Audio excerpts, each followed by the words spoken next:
bit of I'll sort of always start with the basics in terms of obviously got people who, this is a weekly show we do, and actually we had Kyle on a few weeks ago from your boss coming on. Yes. To Token Kookaburra, as we christened him. Actually, you actually been christened too, Jason. You are the Token Wombat. I think we christened you as. I just embarrassed you then. Sorry, mate. But we had Kyle on. We had Kyle on, and actually we had also last week we had Kevin Lynch, who's a world photographer. He's based in California, and he's actually had the Kobe Bryant NFT release a couple of months ago on the main campaign. Yeah, so we had him on last week just to sort of getting his world experience, what he's seen around real estate over the world. Obviously working with different clients in obviously in movies and sports and so forth. So like I said, we keep it fun, and like to have people, sort of special guests like we have yourselves in the spaces that I think adds a lot of value in terms of education around real estate tokenization, but obviously all things blockchain as well. Around that. So basically, you just start with the basics, explaining what it is. Hopefully, we'll have a few more turning up, and then in the second half, we'll switch it to Spanish. So we'll probably try to keep it sort of around to, say, 40 past. And then we'll switch that across to Spanish and pretty much go through the same thing as we done the first half, but in Spanish. Yeah. Sounds good. Absolutely. But then, look, probably to the formalities, I'll make the start. So this has been recorded, so it allows people to catch up later on if they haven't had a chance to join. But so probably introduce myself first. I'm Miguel Aleixo. I'm the managing director and co-founder of BRIK VC projects, warmly referred to as BRIK sometimes, given obviously that my profile there, the picture on Twitter. So I probably not to confuse things, probably refer to me as BRIK because we've got another Lewis. We've got a Louis. So I answered it, mate. But yeah, look, it's we tokenise real estate in Australia, real estate property in Australia, specifically residential, A-class residential real estate that we tokenise. We've got our current BRIK Koala token series, which is a Brisbane real estate property for $2.6 million total cost. People can buy in at the moment at $80 a token. That's US dollars a token. So we're into it. We're hoping to sell that one out so we can move on to the next 10. So we've got 10 more coming on this year, next 12 months. So another 6 will be here in Brisbane, and then we've got then we jump across the Gold Coast. So just to give it geographically reference, so we're in Brisbane, which is we're actually the 2032 Olympic city. Nice.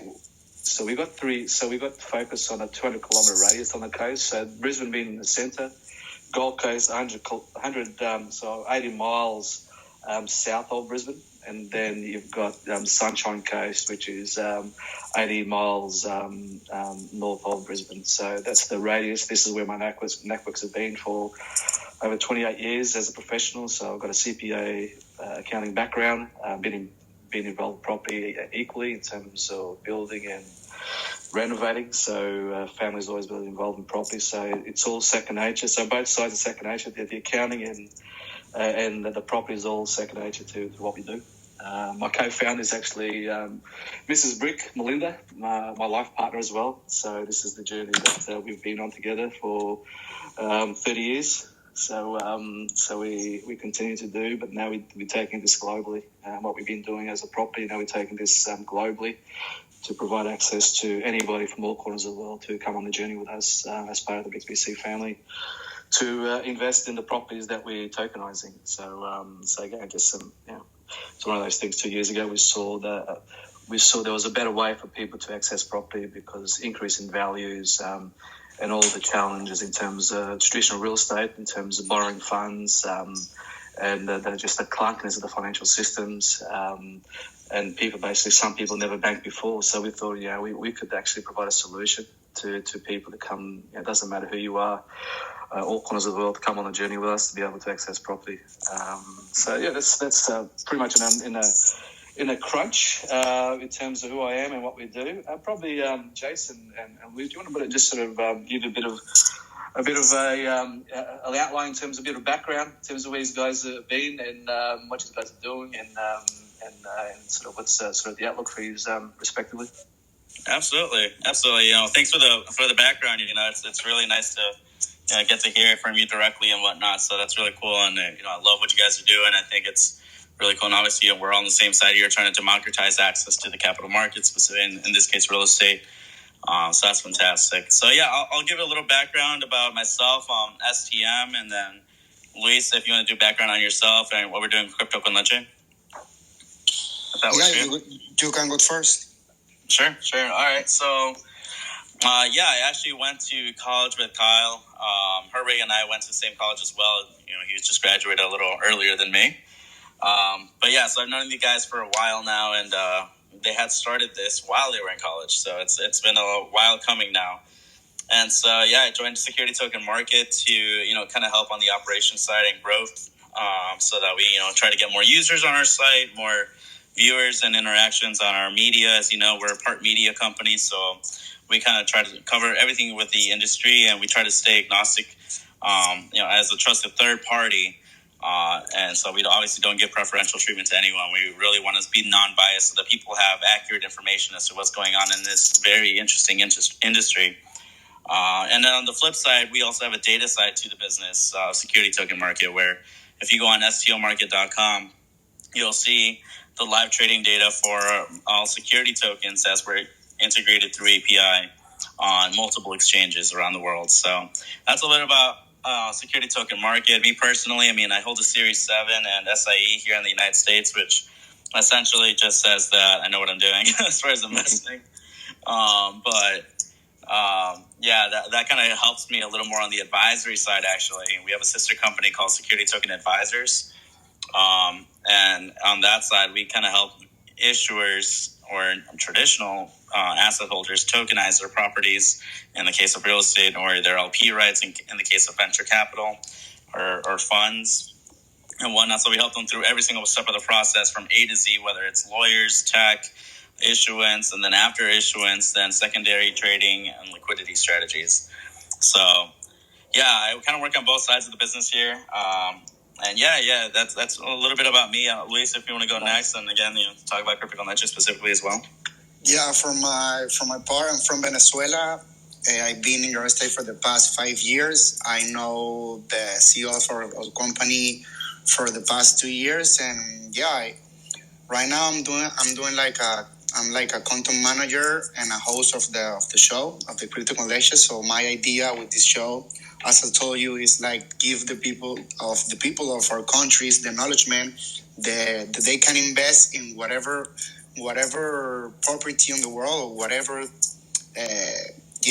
property or whatever crypto in the world, just using the blockchain, just using the internet. Like that's right, because right now it's a lot of money in our countries, but the people don't have that acknowledgement of the access to invest in what we're doing right now. And my idea with this show and with Jason is we create CryptoConLeche, and to give the people like the access, the acknowledgement, and education to start and invest, and why not make a good return in a few years. But I'm a content manager and like a producer of the show too. And that's basically what I'm doing right now in the company. Nice. It's a great show. Like I said, it's the content that these guys create. I think he's up to 4 shows. Then 4 shows. Yes. Yeah. Let's see. We have Security Token Show. We have Open Tab with John. There's Spilling the NFT with the girls on the team. There's a one coming out that I won't mention just yet, but be on the lookout. I think it'll launch within the next month.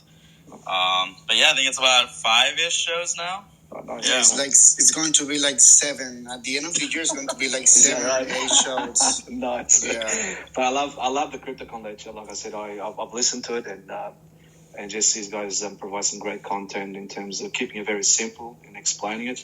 Obviously, in terms of, even though obviously I speak Portuguese, but I understand it. I understand it very clear. I'm not too sure whether that's because because Australia is very multicultural.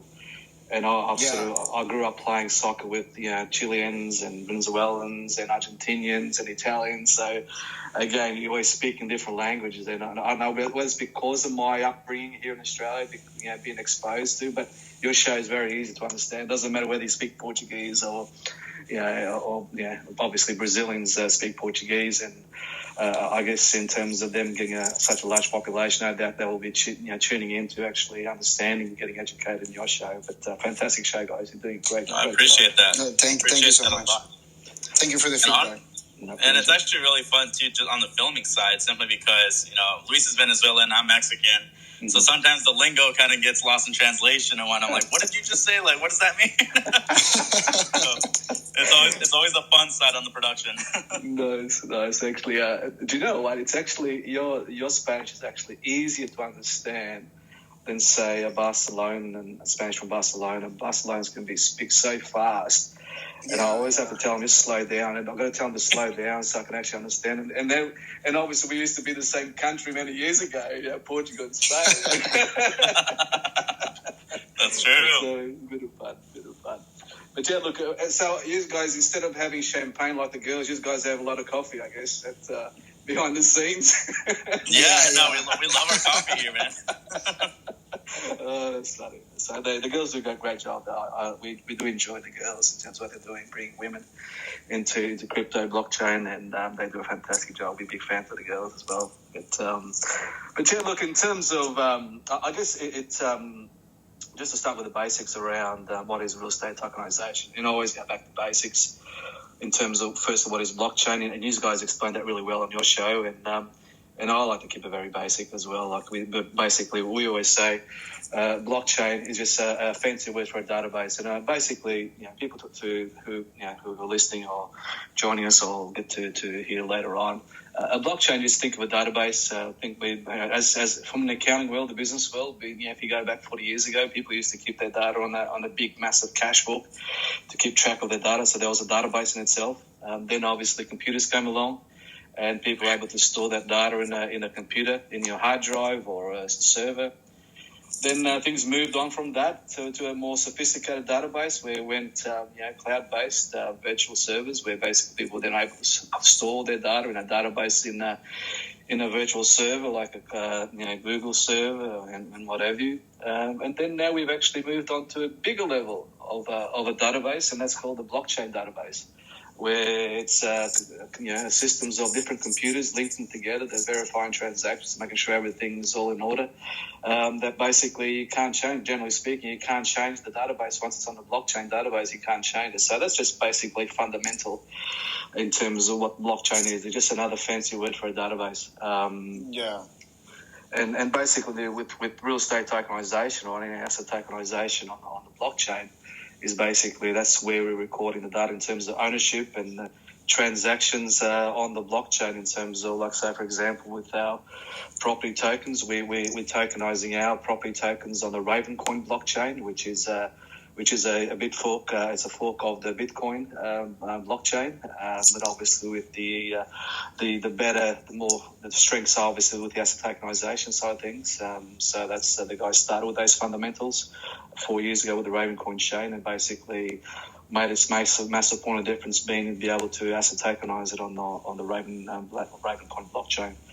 So basically, the Ravencoin blockchain as a blockchain just records all the data in terms of who owns what in terms of the property tokens, and no one can change it. Once it's on there, you can't change it.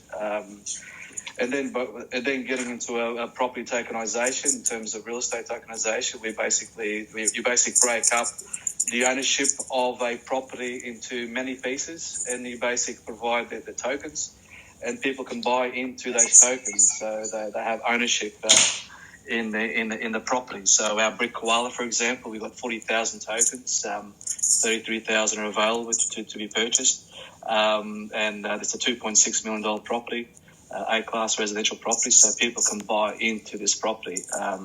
So the fundamentals are very much the same as I always use a simple example around that. Just think in terms of a group of people you probably have, or you thought about 4 other people getting together, buying a $500,000 property, and everybody's chipping in $100,000. You don't want the banks involved, so no banks involved. You want to own the property outright. between 5 people, and you go on the journey, you rent the property out, and you hold that long term. The fundamentals of tokenizing property on the blockchain is very much the same, but obviously it's global and many more people. So those are the fundamentals. People are listening in just to get the fundamentals of real estate tokenization. But we sort of get into the probe news, guys, Jason and Liz, in terms of again, obviously blockchain. Obviously Bitcoin's obviously was the pioneer 12 years, 30 years ago. Then obviously things have moved a lot in terms of different blockchains out there, and obviously seeing a lot of countries that are committing to, like El Salvador. Probably from your perspective, in terms of blockchain and crypto, just sort of share with us in terms of what are you seeing from your perspective, the changes making to people's lives, especially from a Latino background? Absolutely. I think, it breaks down barriers. Here at STM, I think one of our taglines is Wall Street without walls, right? And so the fact that we're breaking down those barriers to entry to the capital markets is what crypto and blockchain in general is doing, right? Through being able to invest or being able to even have simple banking. I think if you watch one of the CryptoConLeche episodes, I think it's episode number 3, where we covered the importance of crypto in Latin America. One of the things that we covered was the access to be able to have banking services, right? A lot of places here don't have banks near them, simply because maybe the initial deposit is way too high to be able to combat inflation, right? And so therefore you can't protect the assets, right? And so for banks, it's a little hard to get out there. But with blockchain, now you're able to have simple banking services, right? You want to send money, you can now send it instantaneously without high fees as you normally would with remittance payments. If you want to invest, now all you need really is a phone and an internet connection rather than having to do all this paperwork and stuff. It's a little easier through that. I don't know, Lisa, if you have other thoughts on that too. Yeah, right now you just need like a digital wallet, and you have your bank account.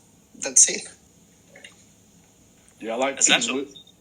Liz, I like that story. I think it was the same show that you're referring to, Jason, where you basically got some people that obviously South Americans working in US. Obviously, say everybody's a young person's dream to go and work in US after they finish schooling in South America. I like that story that you guys told, how when they're working over in say Miami or any parts of America, they send money back to their families, and traditionally in terms of how much they lost in transaction costs. Yeah, that happened. That happened to me like 2 months ago. One of my uncles suffered like a heart attack, and he was needing like an operation, and the cost was like $4,000, something like that. And my cousin sent me the money to me by PayPal, and it was like 3 transactions. The fee was like 12%. So, and she was in Chile. In Chile, the 12% of $4,000 is a lot. Like that is like a month of payment. Like you can live with $400 over there. So that was like, for example, like because I live with myself, with my family, that transaction like 3 to 5 days to the money get there. And yeah, it was like a pain in the ass to say in one way, waiting for the money to get there, because in my country, if you don't have the money, my uncle died basically, because that's how the thing in my country right now. If you don't pay, it doesn't matter, you die. Yeah, that was like a pain in the ass. My uncle was like super in a bad like he was fighting for his life. And we were just waiting for the money get there. But yeah, at the end of the day, the money get there, and my uncle is alive right now. But yeah, it was like a process, and the fees, and it's a lot of things that you have to do to send that kind of money, or that kind of money to South America countries.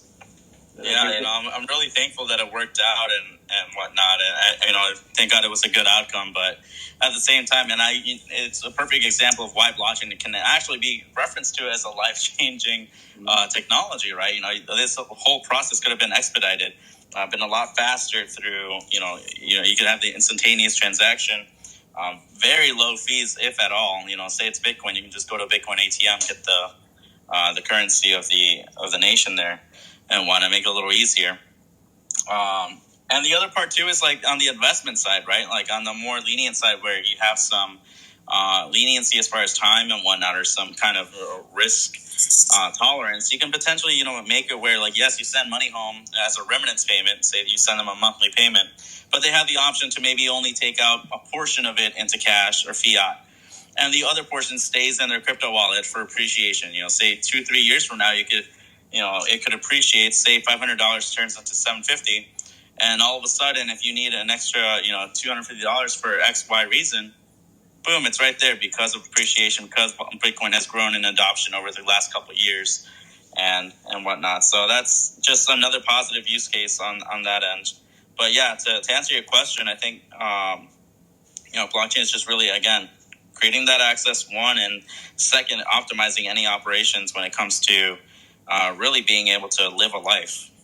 Yeah, it's about time. Like, blockchain should give you give us like the facilitation to us about time. Like the transaction is quick, happen quick. Yeah, thank God it worked out for your uncle, Aleixo. That's great to hear. That was a great outcome, but could have been so much worse. Yeah, definitely. Thank God.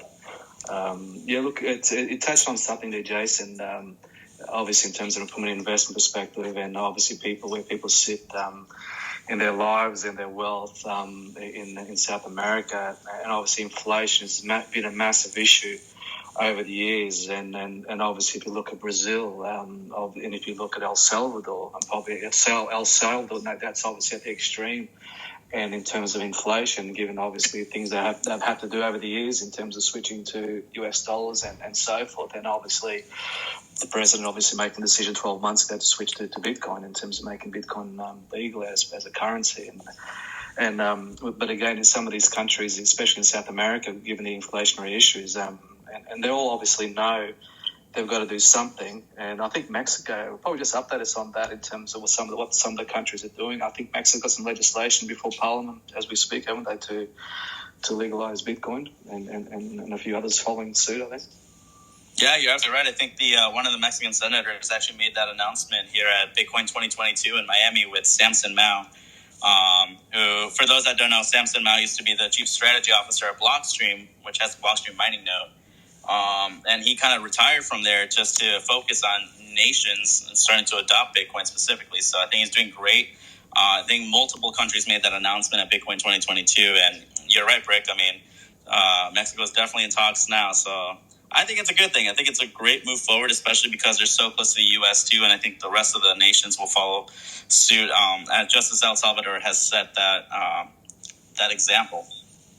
I think with the inflation, I mean, look, we're nowhere near in terms of the inflationary issues, obviously in South America, but we actually just had the economic data released yesterday here in Australia, and basically our annual inflation now is sitting at 5.2%. So we had the data for the last quarter, and although obviously it seems very minute compared to some of the South American countries, but for us it's still a problem, and as it will be for the US, as we all know. You can't just keep printing money and expect nothing to happen to inflation. It just has that massive issue. I think all countries are suffering from the same thing in terms of inflation. And again, it comes back to where are people investing? Where are people, basically, and we know blockchains are very much is going to give some protection to the inflationary issues as can be continued, especially real estate tokenization. Where basically, especially property, especially our property that we're tokenizing, it doesn't go down in value. It only goes up in value. I mean, here in Australia, we've got a rule of thumb: property doubles up every 10 years, and every 10 years it doubles. But we've got special circumstances here in Brisbane because we've got a migration from down south, some of the other states down south. We've also got migration from expats, Australians that have been working overseas after COVID. They decided to come back to their roots and live back in Australia. and obviously the Olympics. We're saying, even without the Olympics, we were saying 3.5 times the value in 10 years' time around the Olympics time. Yeah. So again, we see properties, tokenized property as a way to, as one option in someone's wealth portfolio to really hedge against inflation in especially over the next 2 years, 3 years, in terms of what's happening. And probably just sort of touch in terms of some of the inflationary issues around South America. So obviously we know that the usual suspects with El Salvador, but they're obviously they're addressing the issue. They've addressed the issue, but obviously it's just a quick update in terms of those inflation and what are people doing about it in that obviously haven't switched across to Bitcoin. What are you guys seeing in South America in terms of what are people doing from their own personal perspective? Good question. To be honest, I mean, I think the simplest answer is try to invest elsewhere, right? You mentioned, and the whole topic today is really, real estate, right? And I think one of the biggest benefits of real estate investing and why it's so important that tokenization is accessible to international and cross-border is because, like, let's say a Mexican citizen or Venezuelan citizen invests in real estate here in the U.S., well, they're going to be paid out their dividends in U.S. dollars, right? And so a U.S. dollar, although it is, obviously inflation is coming up, I think it's still a little better than what the economic status is in some of these Latin American countries. And so because it's a little slightly more stable, I think it's still, a good way to hedge against that inflation, be able to get that more stable currency. That also goes a little further in those countries. Yeah, from my point of view, it's better have dollars than whatever currency of South America countries. And I guess it's if it's paid out in crypto it's even better because I think I told you with our model we actually don't pay dividends out. So we, in terms of the rent, gets reinvested into the actual crypto portfolio. So that property token, the value is backed by the property as well as the crypto portfolio in it. Again, for our model is basically people can take profit by selling the actual property tokens on the secondary market. Yeah. So it's a way to sort of keeping the portfolio increasing by keeping it in there. Because we thought, there was actually a few issues why we did it. But in terms of people getting like 2 cents, 10 cents a month as a portion of rent, it means nothing really. Even in South America, it actually means nothing in terms of getting 10 cents a month for their token of rent. So we thought as a collective, it's actually much more powerful as a collective to keep it within the series and into a crypto portfolio every month. The net rent gets invested into a crypto portfolio, so it's much more powerful as a collective in that token series. But it's good to hear in terms of what you guys are saying, in terms of what's happening from South America perspective as far as the inflationary issues are concerned. In terms of real estate, in say Mexico and Venezuela, guys, what's the position of the everyday person investing into real estate?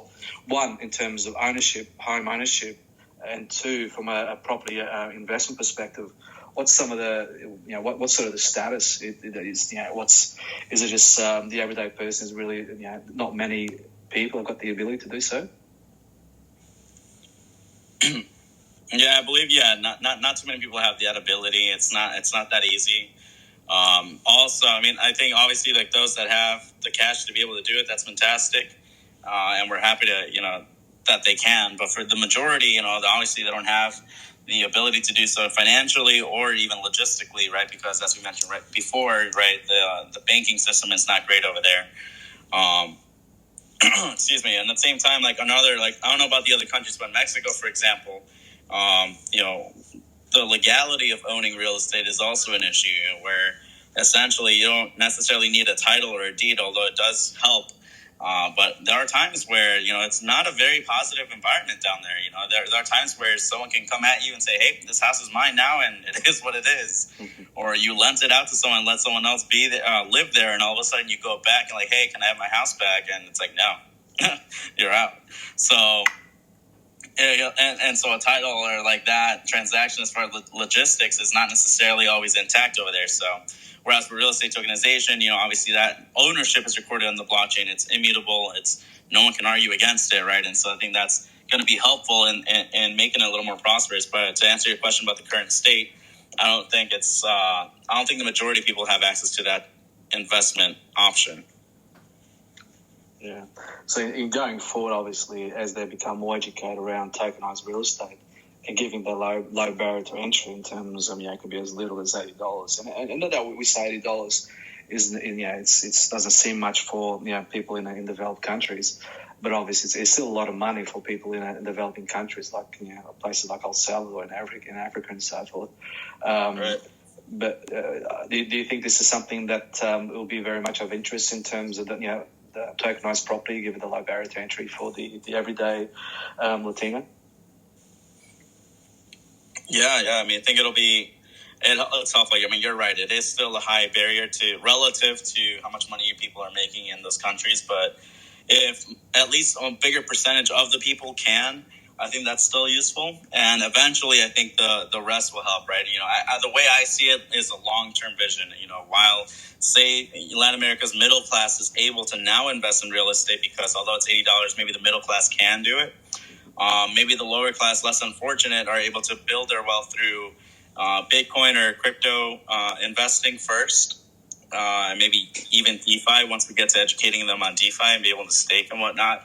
And then maybe take their gains from that and then be able to join the middle class in investing in real estate. But, it will take some time, but I think it's still a good start that we're lowering that barrier to entry through the fractionalization and whatnot. So, it's a step forward. It's not the perfect solution, but it is definitely a step forward in the right direction for a long-term vision.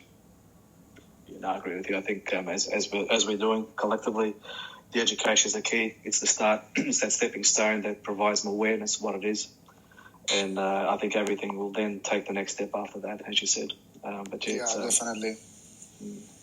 Because I think is even like people in crypto, even just generally speaking, even people who are actually heavily investing in crypto, they still not even aware that you actually can buy into a tokenized property, real estate.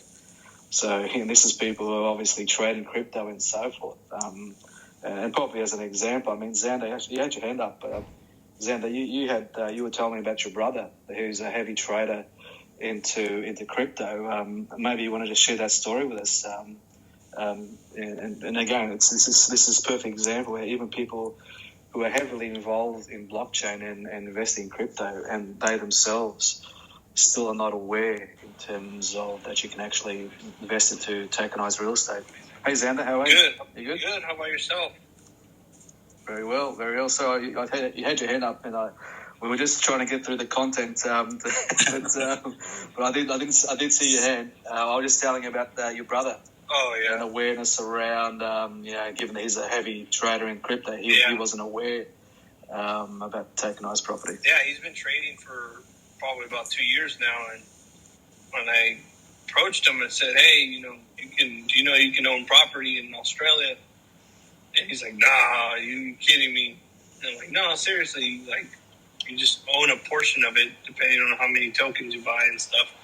And he's like, "Oh, yeah, right, bro.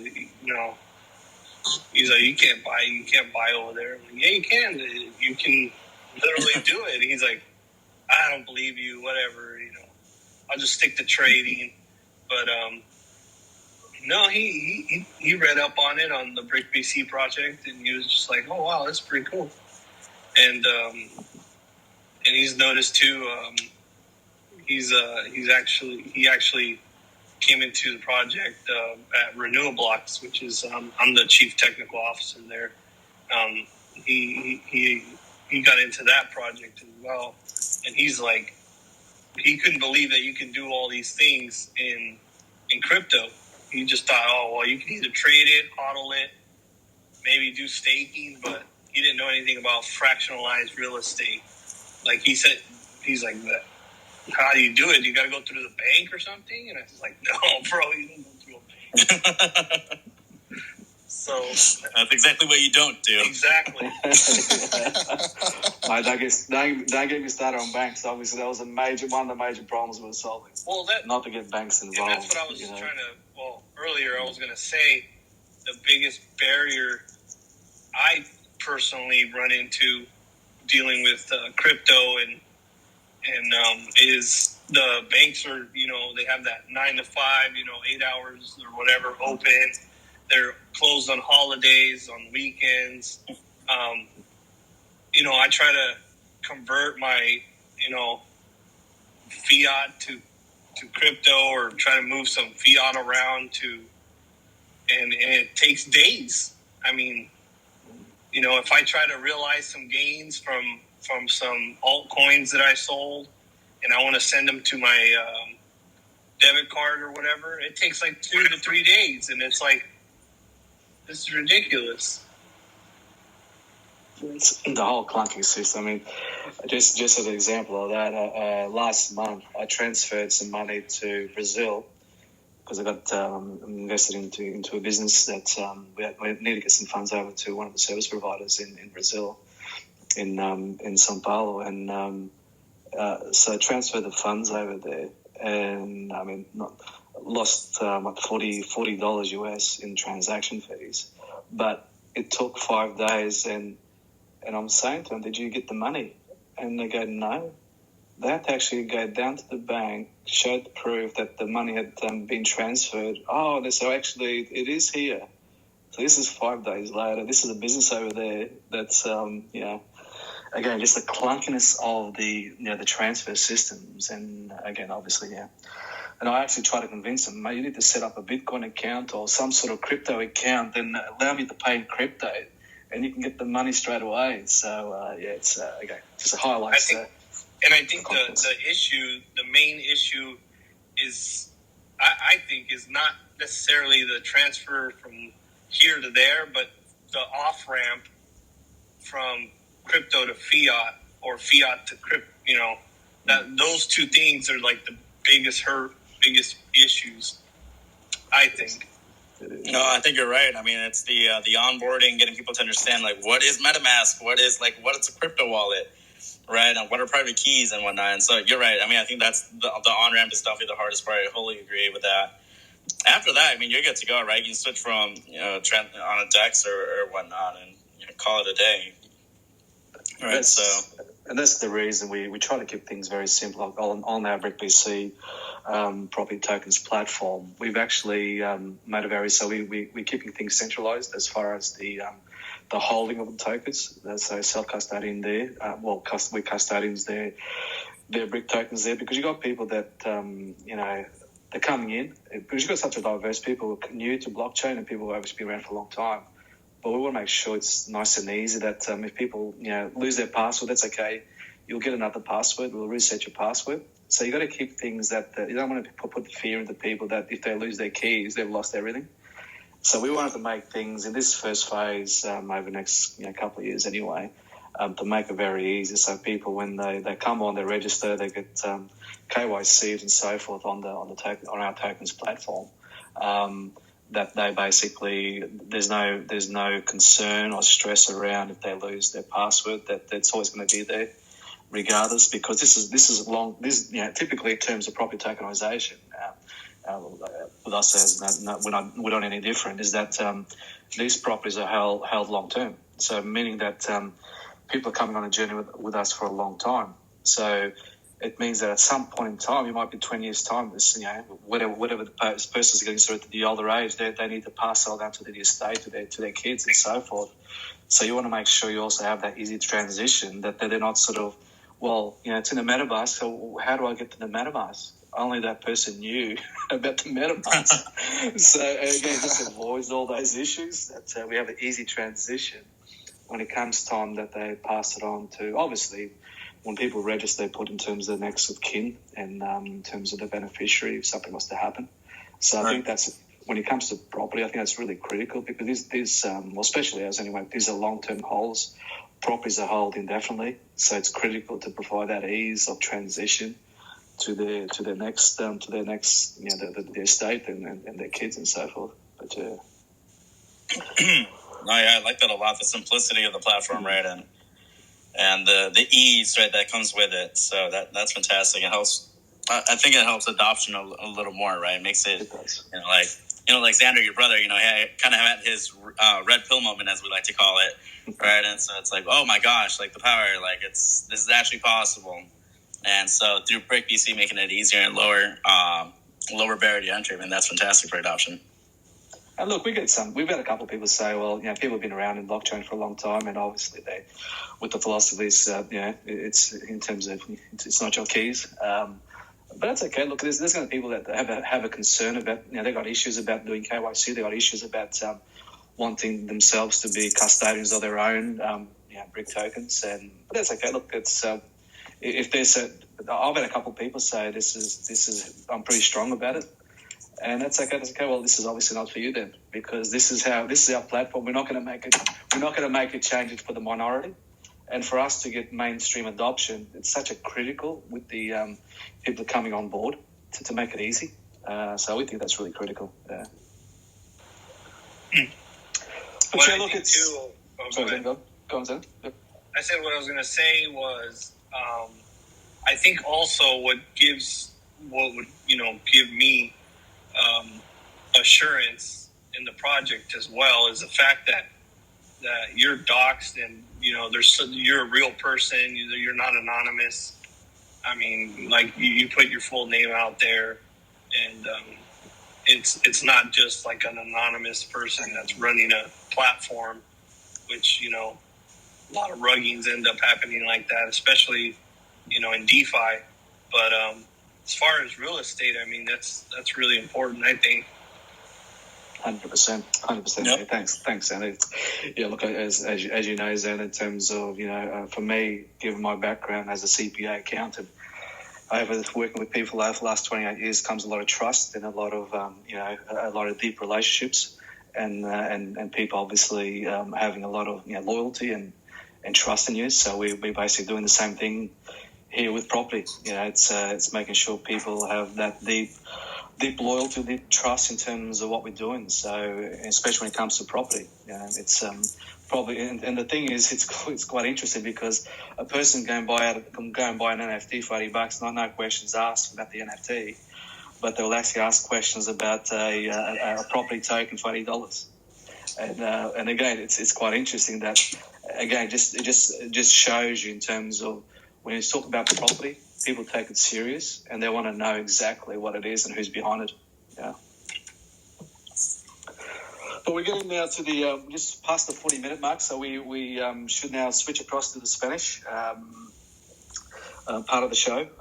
So I'll let Jason and Luis drive the Spanish part. I'll chip in with a bit of Portuguese, Spanish, and hope I don't bastardize it. Yeah, I can understand a little bit of Portuguese too. just before we do switch across, there is a poll that we put out in terms of who is the greatest of all time footballers, the modern footballer between Ronaldo and Messi. Obviously, we've got a little Latino influence today, so we know who's actually probably going to win that. But actually, finishes tomorrow. But the progress score at the moment is 60-40 to Messi. So come on, Ronaldo, fellas, get some legs in there. People knows who is the real killer. That could be such a controversial topic, as you know. Oh, yeah. Okay, guys, I'll let you now drive the Spanish part of the show and take it from there. Let's do it. Bueno, pues, go ahead, Xander. No, adelante. Sigue. Oh, adelante, perfecto. ¿Hablas español también? Sí. Perfecto. Okay, BRIK, do you just want us to go over kind of what we just talked about, but all of it in Spanish? Yeah. Okay. Bueno, pues creo que empezamos entonces unas introducciones, ¿verdad? Me introduzco primero. Yo me llamo Jason Barraza, mi familia es de México y trabajo aquí en Security Token Market, que se especializa en dos cosas. Una que es producción de media, o sea que ayudamos en educar a la gente acerca de la tecnología, la industria, de lo que está pasando en el área de tokenización y en general con cripto, con los otros shows que tenemos. Y del otro lado también trabajamos con la información acerca de los intercambios de las criptomonedas, o más específico los security tokens. Y entonces cuando se meten a nuestra página de internet, tenemos ahí, enseñamos todos los precios de lo que está intercambiando, de los exchanges diferentes, y todos los precios en vivo, porque estamos integrados con creo que como unos 10 exchanges alrededor del mundo. Luis, si quieres continuar con tu introducción y hablar un poco acerca de CryptoConLeche. Bueno, yo me llamo Luis Noguera, soy de Venezuela, de Acarigua, Venezuela. Tengo en Estados Unidos 5 años. Y bueno, sí, trabajo con esta compañía de social media y de consulting. Y sí, básicamente lo que queremos hacer con el show y lo que estamos haciendo con el show es darle a la educación que nuestra gente necesita, porque como ya lo dijimos antes, hay mucha información, pero todo está en inglés. O sea, todo este mundo de la blockchain, de las criptomonedas y más que todo los security tokens está totalmente en inglés. Y la idea con este show es exactamente eso, pues darle el conocimiento a la gente de que solamente con una conexión a internet y con una cartera digital, que puede ser, por decirlo de alguna manera, también puede ser tu banco, puedes invertir en cualquier propiedad o en cualquier cosa que esté en la blockchain en cualquier parte del mundo, simplemente con conectarte a internet y tener una cartera digital. Y claro, vamos a platicar un poco más acerca de eso conforme vaya pasando la conversación, pero BRIK y Xander, si se quieren introducir igualmente en español ou em português. Sim, quer dizer, eu falo português, mas eu falo um pouco rápido, um pouco devagar para vocês compreenderem, né? Desde que vocês podem compreender o meu português. Mas eu sou o Luís Miguel Aleixo, eu sou o diretor e o co-founder do BRIK Projects. A gente temos casas aqui na Austrália, que a gente fazemos tokenizing aqui na Austrália. Então a gente estamos a pôr as casas que pessoas todas à roda do mundo podem visitar das nossas casas aqui na Austrália, aqui em Brisbane. A gente estamos aqui em Brisbane, pessoas que sabem que é Brisbane. A gente estamos aqui para uns 1000 quilómetros norte de Sydney, onde é que a gente estamos aqui locados aqui em Brisbane. A gente somos a cidade dos Olímpicos em 2032. Temos aqui a primeira casa aqui, que é 2,6 milhões de dólares de custo, e pessoas aqui podem comprar os tokens de $80 a cada um. Estamos a ir para a frente. Temos mais 10 casas durante os 2 meses que vêm, e estamos muito contentes como é que as coisas estão a correr aqui, e estamos a dar a oportunidade para pessoas investir com a gente nestas casas. Jason, se calhar podes dizer um pouco mais em details em espanhol, não sei se as pessoas podem entender-me bem ou não. Sí, yo te entendí un 70%. Está bien. Yo entendí más como un 10%. Tengo que aprender portugués. Sí. Xander, te toca introducirte. Hola, me llamo Sander Moreno, aquí de California, Estados Unidos.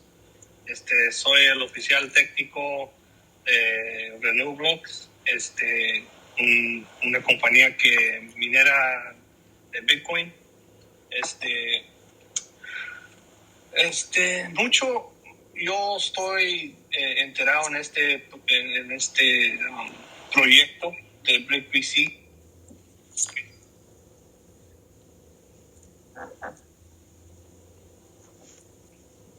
Yo,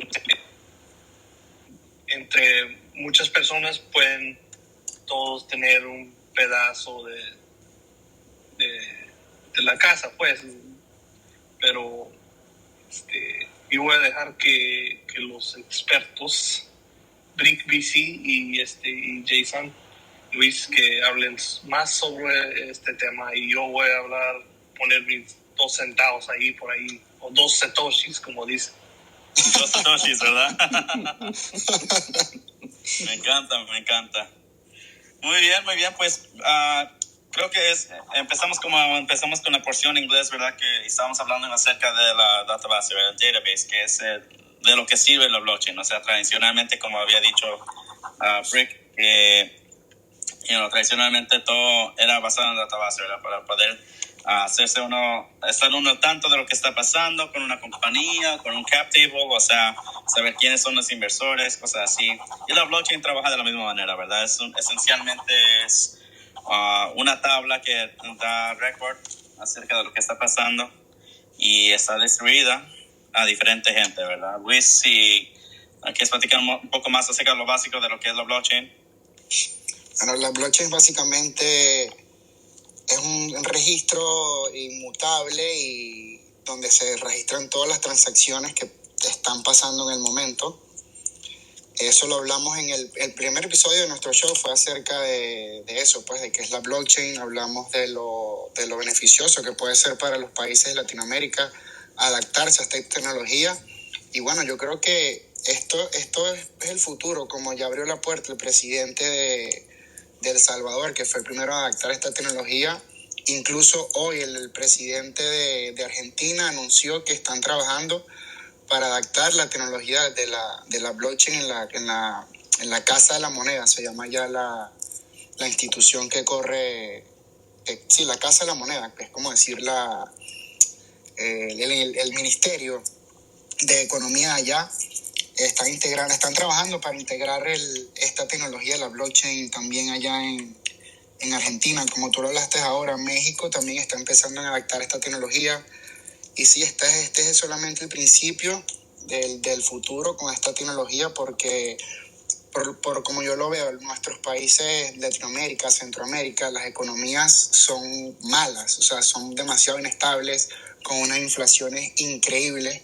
Y yo creo que con la adaptación de esta tecnología va a ayudar mucho en que las economías de estos países crezcan o sea un poquitico más estable.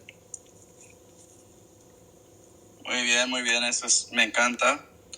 Y bueno, continuamos un poco más. O sea, la blockchain obviamente tiene muchos poderes, pero enfocándonos un poco más en la tokenización de las propiedades por medio de la blockchain, podemos ver que obviamente hay muchos beneficios de eso. Una de las principales es que se puede romper en pedacitos, digamos, las acciones de esas propiedades para que uno pueda invertir. O sea, el mínimo ya baja un poco más, y por poco quiero decir mucho, en términos de que cuando uno quiere levantar dinero para invertir en cierta propiedad, o uno quiere invertir en cierta propiedad, ya no tiene que ser millones de dólares o 10,000 o sea, puede ser mínimo, digamos, de 1,000, disculpen, $1,000, ¿verdad? Que claro, para el usuario en Latinoamérica a lo mejor a veces es mucho, pero hay en otros casos donde el mínimo son $80, ¿verdad? Y hemos platicado en el segmento previo de que aunque a veces es alto, de todos modos, para una buena porción de la gente, de todos modos es beneficioso, ¿verdad? Para poder invertir y que vaya moviendo este movimiento hacia el poder invertir en otros países. Exactamente. Y bueno, pues por medio de eso, ¿qué beneficios pueden ver acerca de invertir? O sea, en Latinoamérica, por ejemplo, si uno gusta invertir en otros países o en inmobiliarios en general, ¿qué beneficios pueden atraer de eso?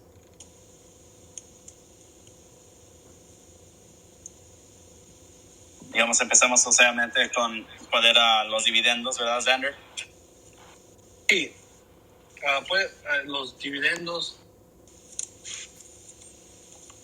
Exacto, los dividendos los puedes recibir en la moneda. Para mí, como por ejemplo,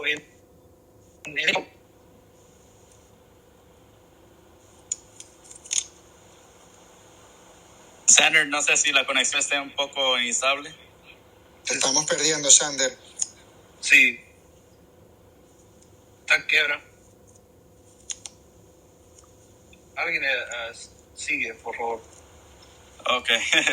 No sigue platicando, pero sí. Sí, claro. Sí, cubriendo eso de los dividendos, obviamente, como decía Luis, ¿verdad? Que se pueden recibir al instante, se pueden ser diarios. Y Luis, cuéntanos un poco más de los beneficios, o sea, acerca, digamos, que los dividendos son hechos en, digamos, dólares americanos o en USDC, que es stablecoin. No sé qué beneficios trae con eso.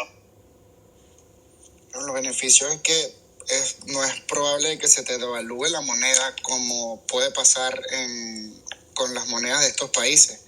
Gracias a las economías que tenemos, que son tan inestables, es muy probable de que si obtengas dividendos en tu misma moneda, al año siguiente valga la mitad o no valga por todo esto de la inflación que está pasando en estos momentos. Sí, ¿verdad? Y incluso cuando uno recibe su dividendo en stablecoin, ya sea, una moneda que está atraída, está tachada al valor de $1 o de otra moneda. Está par a par con el dólar, exacto. Sí, con el dólar, ¿verdad? Entonces se puede convertir, en vez de recibirlo otra vez en la moneda, se puede recibir en stablecoin y se puede convertir en otra inversión, ya estando en el ecosistema, ¿verdad? O sea, uno puede meter digamos, a Uniswap y comprar otro tipo de moneda, o pueden invertir en otro tipo de propiedad, cosas así. O simplemente comprar más tokens de la misma propiedad en la que está uno, ¿verdad? Así es que se acumula esos dividendos. Y bueno, cubrimos, no sé si BRIK, si quieres cubrir un poco en español o portugués lo que hace BRIK PC y los beneficios que trae esa plataforma. Sim, quando as pessoas vêm a nossa plataforma de BRIK PC Property Tokens, a gente fazemos a coisa muito simples para as pessoas registarem, né? E pessoas podem comprar o BRIK Koala Tokens, que é a casa que temos agora a vender para os tokens, mas a maneira que a gente fazemos é quando a pessoa compra um token, property token, a renda que vê todos os meses das pessoas, essa renda, depois de pagar as despesas, é investida num crypto portfólio, crypto Bitcoin, Ethereum e Ravencoin. Esse crypto portfólio depois cresce dentro do token series. E também temos NFTs, para a gente precisamos também de arte para as casas, para pôr arte nas paredes. E assim, cada token series tem a casa, tem o crypto portfólio e também tem uns 12 NFTs dentro desse token series. So, o benefício para as pessoas é quando o valor do próprio token cresce, porque, quer dizer, o valor da casa cresce aqui em Brisbane, né? E está muito a crescer os preços aqui, os valores das casas aqui estão a crescer muito aqui em Brisbane. A gente estamos a ver 3.5 vezes mais do valor que está agora em 10 anos. Mas as pessoas, se quiserem tirar o lucro, podem vender o property tokens no secondary market. As pessoas não recebem dividends, mas podem vender os property tokens que eles têm, alguns, né, no secondary market. Temos o secondary market, depois a gente também vamos ter o secondary market, vamos registrar no secondary market com o DigiShares, que o DigiShares é a companhia que está tomando conta da gente, que é a nossa plataforma, eles é que formam a nossa plataforma e eles é que são mantêm a nossa plataforma. Eles estão a fazer um secondary market para pessoas listarem os tokens, porque quando mais pessoas estão a vender e comprar no secondary market, melhor é para o property token. E depois a gente queremos depois listar também no T0, que é o secondary market mais grande que há, e ali onde é que a gente queremos listar depois também. Acho que vocês compreendem o que estou a dizer. Se não compreendem, Jason, vê se o Luís podem ser explicar o que estou a dizer mais claro. Aquí sí te entendí más o menos un 40%, pero lo voy a tratar de traducirlo más o menos como lo entendí. Nos dijiste que ustedes están trabajando con la blockchain de Ravencoin, ¿cierto? Correct. Exacto, y que ahorita están levantando, o ya están levantando, están tokenizando una propiedad de $2.6 millones con un market cap de 33,000 tokens, ¿cierto? Certo. Y que están basados en el norte de Sydney, Australia também. A gente estamos Brisbane, Gold Coast e Sunshine Coast, as áreas que a gente estamos a concentrar. É de 200 quilómetros de radius, onde é que estamos a concentrar. Yeah. Não Sydney. Não Sydney. Não Sydney. Ok. Quer dizer, Sydney, pessoas sempre sabem, né, que é Sydney. A gente sempre usamos Sydney as a referência onde é que a gente estamos aqui em Brisbane.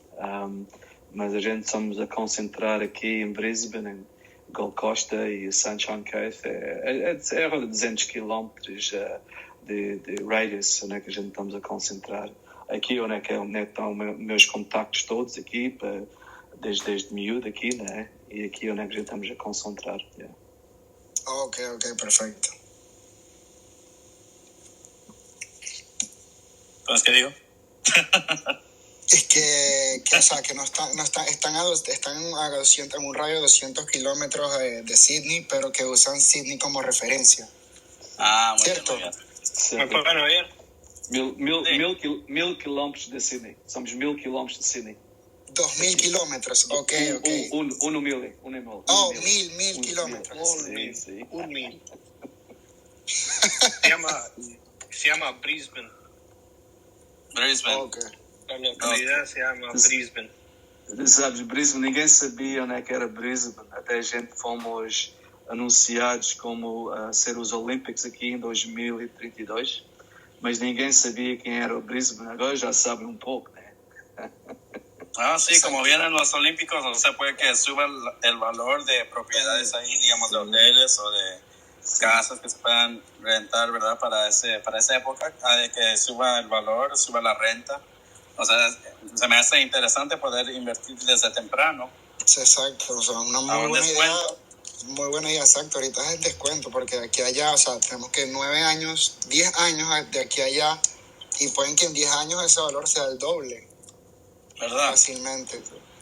Mas por causa do que está a passar, vai ser 3.5 mais vezes. So, em lugar de ser dobro, vai ser 3.5 times o valor de agora.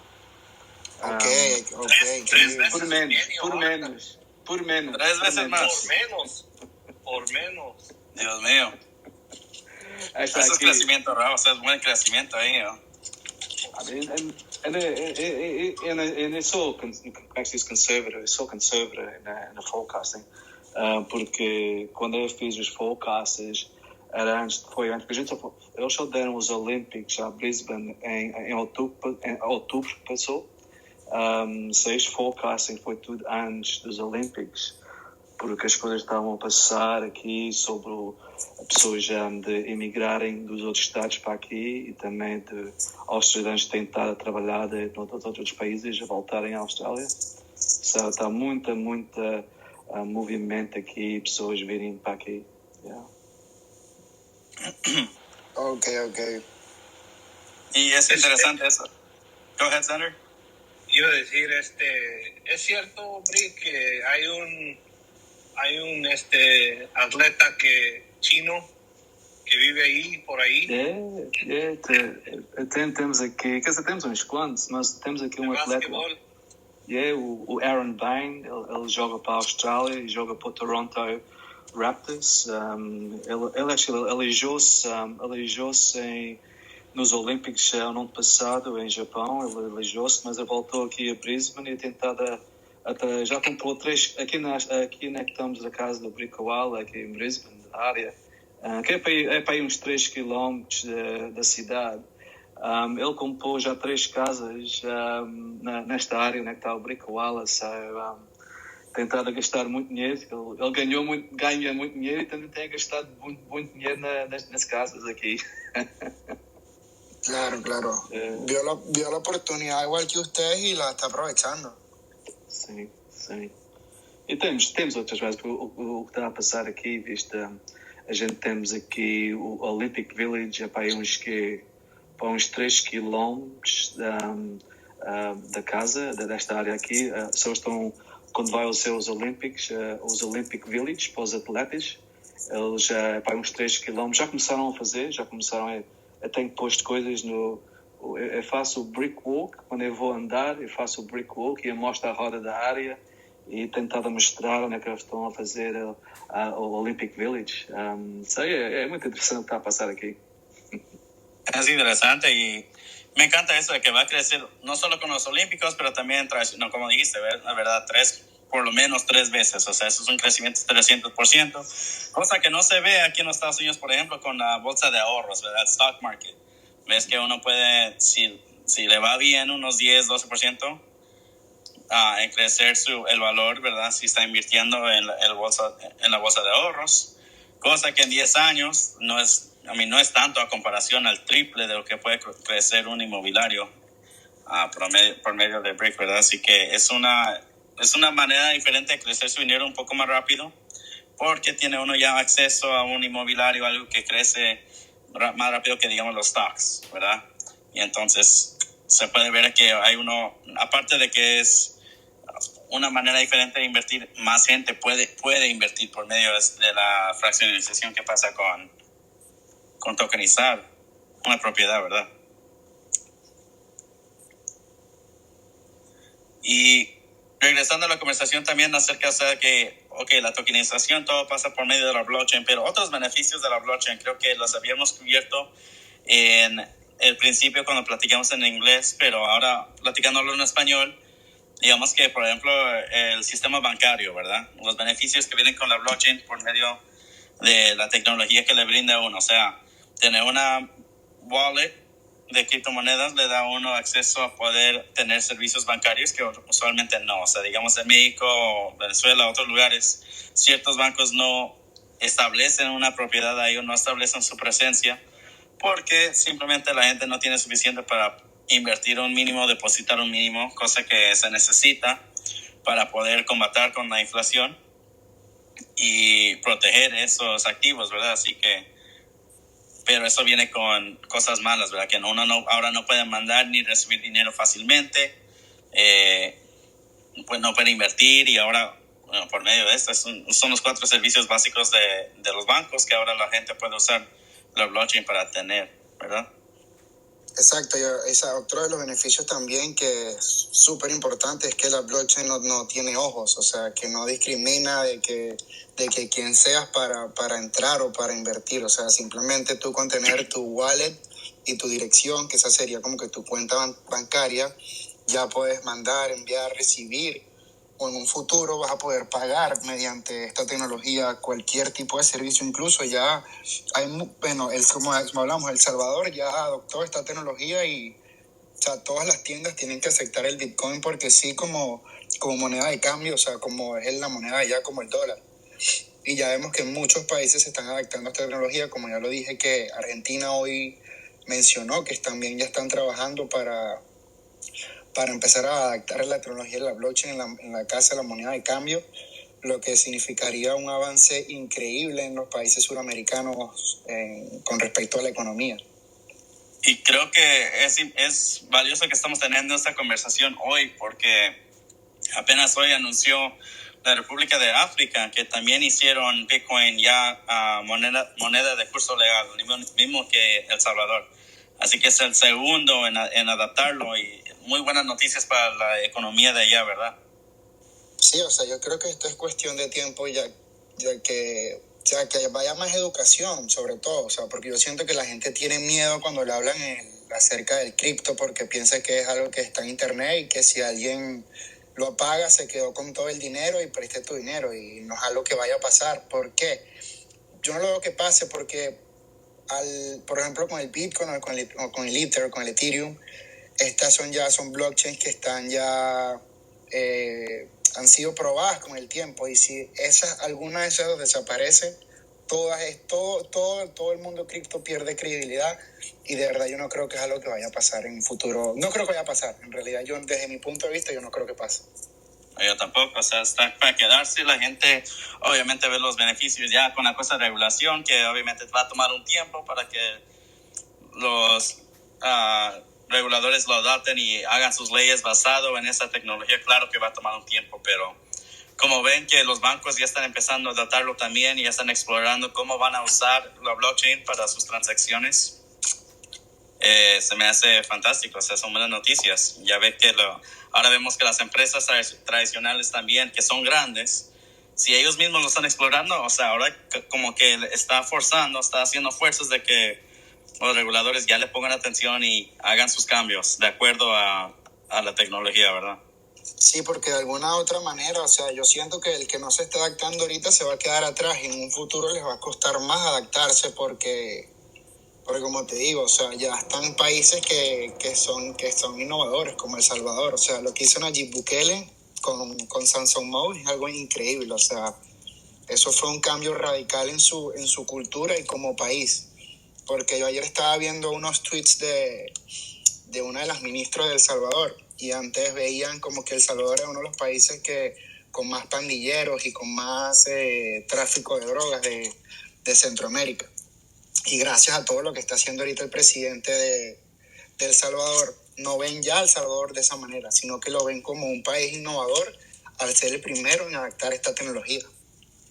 Sí, creo que ahora incluso le llaman ya el CEO de El Salvador. Exacto. Se me hace magnífico eso. A falar de El Salvador, Jason e Luís, o presidente de El Salvador, ele disse que vão fazer um Bitcoin City para mining de Bitcoin, para usar energia natural, né? E ele estava a dizer que vai tokenize a cidade para raising funds, para fazer essa cidade. Podes falar sobre essa parte mais em detail? El volcano. Sí. Sí, Sander. Si quieres continuar tú, Sander. Sí, el presidente de El Salvador comisaron un minera de Bitcoin al piso de un volcán. No me acuerdo. Okay. Y están usando la energía del volcán para minar el Bitcoin. Para minar. Qué interesante, eso no lo sabía. Sí. Y eso. Go ahead. Sí. Sigue. Oh, sí, no, iba a decir que sí escuché un poco acerca de eso y creo que corrígenme si estoy incorrecto, pero creo que eso está siendo parte del blockchain money node, ¿verdad? Que es esencialmente es el security token de Blockstream que deja que la gente pueda participar en eso, o sea que la gente invierte para poder usar esos fondos para minar el Bitcoin y de regreso le mandan Bitcoin yields, ¿verdad? Pero no sé si sea parte también del proyecto del volcán o sea separado. Yo pienso que era para el gobierno, pues, para el presidente hizo ese mineraria para agarrar Bitcoin para la nación, para usarlo. Oh, sí. No, sí, tienes razón. Creo que sí son cosas separadas. O sea, y ya que me voy recordando, creo que sí usan medio para comprar el Bitcoin y el otro medio para invertir, ¿no? Sí. Interesante, súper interesante esa idea. Sí, y así el Bitcoin se usa en el ecosistema del gobierno de esa misma nación y se puede decir que brindan liquidez o pueden invertir en otras cosas usando ese Bitcoin, y puede crecer, ¿verdad? You can stake it y puede o usar DeFi para que crezca el valor de esencialmente lo que es la cuenta de Bitcoin, la cartera de Bitcoin de El Salvador. Se me hace muy interesante eso. Súper interesante, ¿verdad? Sí. Y algo similar que está pasando aquí en Miami es actually el Miami Coin, como le dicen, que es cosa que en nuestro alcalde, ¿cómo se dice en inglés? Nuestro mayor, que esencialmente lo que es que la gente puede comprar este Miami Coin y prestar a la red usando stacks y les pagan de regreso en recompensa, ¿verdad? O sea, pues le recompensan en Miami Coins que se puede convertir de regreso a dólares, pero claro, viene con intereses, ¿verdad? Así que es algo muy bonito que estamos viendo aquí en la ciudad de Miami, para que la gente pueda invertir pero también invertir en la ciudad. O sea, ese dinero se usa en nombre de la ciudad para que el alcalde lo pueda invertir en, digamos, construir carreteras nuevas o en programas que ayudan a la ciudad o los ciudadanos. E incluso creo que ahora están explorando cómo pagar los impuestos, los taxes, usando Miami Coin o usando Bitcoin, cosas así. Entonces, eso también creo que es otro tema de la cual es importante platicar, ¿verdad? Que ahora las operaciones de un gobierno pueden ser optimizadas usando la blockchain. Incluso también el gobernador de New York, ¿te acuerdas? Que lo hablamos en uno de los episodios. También sacó el NYC token, que es como que el New York token, y también va con la misma ideología. Y bueno, esperamos que en un futuro también se vayan sumando más gobernadores con esta idea de adaptar esta tecnología a los estados de Estados Unidos, porque como sabemos que cada estado es como que un país y tiene sus propias leyes, entonces sería bonito ver ya que adapten toda esa tecnología a este país que para mí es la potencia del mundo como tal. E o Miami Coin já começou, Jason? O Miami Coin já começou? Sorry, can you puedes traducir, Luis? O Miami Coin já lá começou already o Miami Coin ou estão planeado? Que no te entendí la última palabra. Dilo en inglés. Is the Miami Coin, has it started already? Oh, yeah, absolutely. Sí, ya está adaptada, ya la gente ya lo está minando. Y el alcalde ya había recibido su wallet. O sea, como trabaja es que uno tiene que nominar una ciudad que lo acepte, y ya que el alcalde, le dicen que el alcalde tiene que reclamar su wallet, su cartera de criptomonedas, en este caso el wallet de Miami Coin. Así que en los primeros 3 meses, ¿cuánto fue, Luis, que recuperaron en fondos para la ciudad? Creo que 21 millones. 21 millones de dólares. Wow. Dios mío. Mucho dinero para nosotros. Yo pienso que eso es muy bueno. Yo aquí viviendo en un área muy pobre de agricultores y de agricultura, hacer algo así como el Miami Coin es buena idea. Eso ayudará mucho a la gente de aquí donde yo vivo. Sí, lo que pasa es que California, ¿verdad? Xander, ¿estás en California? Sí, estoy en California, en centro. Aquí, bueno. Aquí donde toda la comida se hace aquí, toda la verdura, la fruta del oeste de los Estados Unidos. Aquí vivo, aquí en esta área. Muy bien, muy bien. Pues a mí me parece buena idea de que esta tecnología sea adaptada en esa área del país, ¿verdad? Siendo una ciudad americana, yo diría que lo mejor sería nominar a, digamos, una ciudad más grande que está alrededor de ti, y así la gente se anota para poder apoyar esa nominación. Ya que la ciudad lo adapte, es posible que usen esos fondos para en esos tiempos ya invertir en ustedes, en la ciudad de ustedes, porque ven que obviamente hay beneficio en ayudar a todos alrededor de la ciudad. O sea, digamos que Miami Coin no solamente es para Miami, pero también lo puede usar para otras ciudades alrededor, o cosas así como él vea necesario.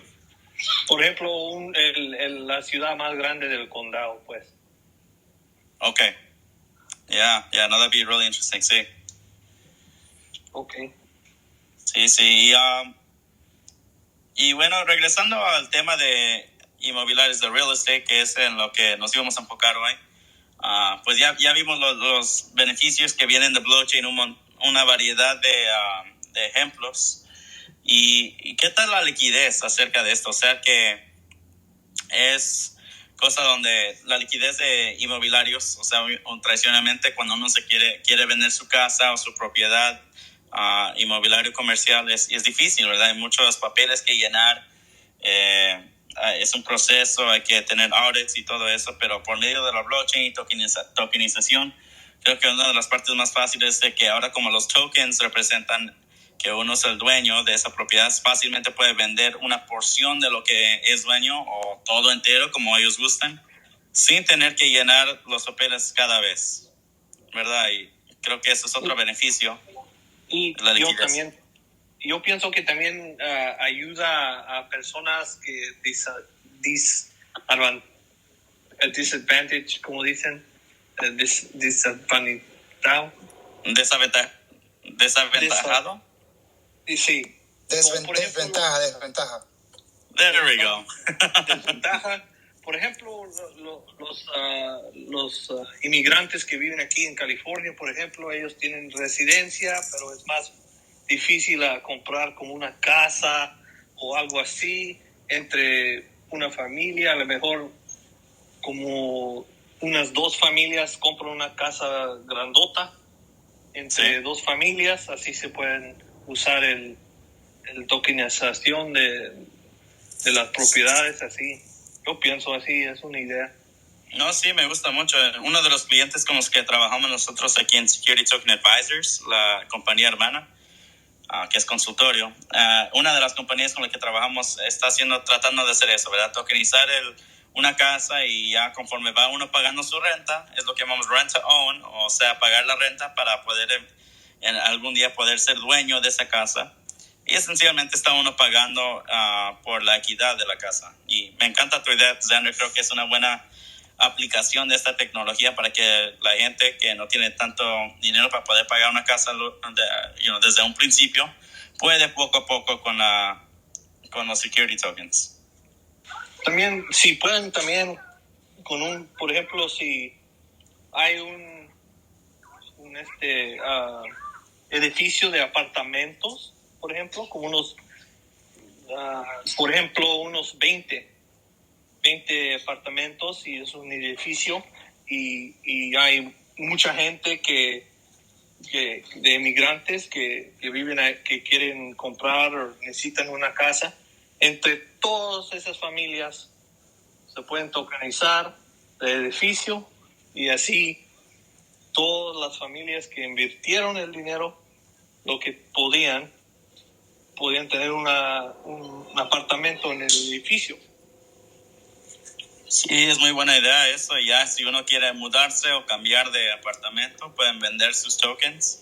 Sí. Y en ese tiempo pudo haber crecido el valor, ¿verdad? Así que es posible hacer eso. Me encanta esa idea, me encanta. Y también otra aplicación sería conectarlos con los que están rentando, con los que son dueños de la propiedad, ¿verdad? Si es que un edificio de apartamentos está tokenizado, posible que uno que está invirtiendo en esa propiedad, digamos un condo o whatever, un apartment building, puede ser que conforme va invirtiendo, pues les conviene más cuidar esa propiedad, ¿verdad? O sea, como son parte de dueños de esa propiedad, se me hace que va a ser más fácil de que la gente lo cuide más, que no hagan mucho, que no tiren cosas de la basura en el piso, o sea, que se hagan cargo de que todo esté bien, ¿verdad? Sí, como todos los problemas que vienen con propiedades que están rentadas, eso puede ser algo para ayudar a el valor de la propriedade. É uma parte interessante. E também não é só as pessoas que rendem. O que a gente estamos a fazer para o ano, uma das próprias que a gente vamos tokenize, a gente vamos dar a oportunidade também aos subcontratores, os carpinteiros que estão a fazer a casa, e os pintores podem também comprar tokens da própria. Pois o que acontece aí, quando a pessoa está a fazer a casa e tem tokens na casa, tem mais interesse a fazer um trabalho muito melhor, ¿no? Sí, exactamente. O sea, es una muy buena idea. Y lo que estaba diciendo Jason, lo que pasó fue que se me cortó, disculpen. Tú puedes nominar la ciudad, tú te vas a City Coins, que es la empresa, que es la que está haciendo estos tokens para las ciudades, y puedes nominar la ciudad en la que vivas. Ellos usan los blockchain stacks. Muy bien que recomendaste eso, Luis, me encanta. Y BRIK, creo que de lo que entendí, lo poco que entendí de portugués, creo que habías dicho que los pintores y los carpinteros pueden invertir, o sea, ser pagados en tokens. No, porque pueden invertir en lo que están construyendo. O sea, que trabajarían con más interés, ya que lo que están construyendo ellos podrían ser parte a la hora de comprar la parte de lo que están construyendo mediante la tokenización, pues mediante un token. Exacto. Sí, me encanta esa idea. Exacto. Me encanta. Nós a pegarem, temos uma na Gold Coast lá para o fim do ano, que pus nos posts, que é uma casa na Gold Costa, na Mermaid Beach.